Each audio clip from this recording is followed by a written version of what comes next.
FORA.tv. The world is thinking. But you do remind me of when I wrote both of those books because of this thing that happened to me about 6 years ago. I had a life-changing experience. I nearly died.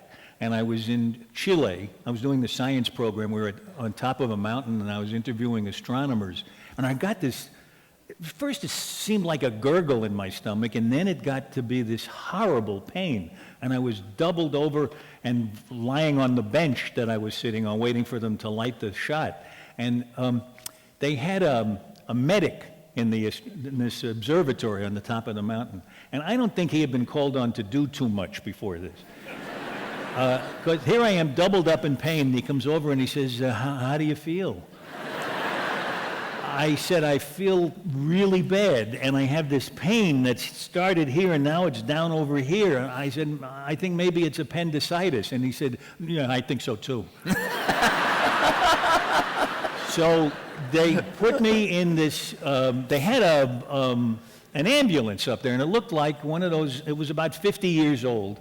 It looked like one of the ambulances we had used on MASH. And it worked like one of those too. They couldn't get it started. And I'm lying in the back screaming. I was in terrible pain. So they got it started, and they took me down this bumpy road for an hour and a half down the mountain, and then finally to this little dingy emergency room in La Serena, Chile. And after a while I was on morphine, which was actually very nice. I had never taken anything more than aspirin before that, and this was much better than aspirin. So the doctor, a lovely man and very, very good at what he did, he sort of leaned down into my face because I was now woozy from this. But I still was interested. It's on my last dying words. I wanted to see if I could get laughs. That's really funny. So he leans in and he says, now here's what's happened. Some of your intestine has gone bad. It was about this much of my intestine that was dead. It had gone dead. It had lost its blood supply.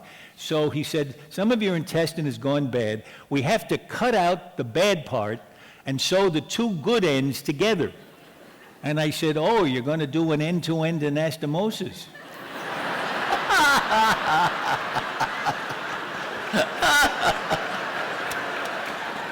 You should have seen his face when I said that. He said, how do you know that? I said, oh, I did many of them on MASH. Which is true. That was the first operation I learned about on MASH. It was the first one we acted out. And what was funny was while I was doing MASH, he was watching it while he was in high school. So the two of us came to this evening from a fictional background.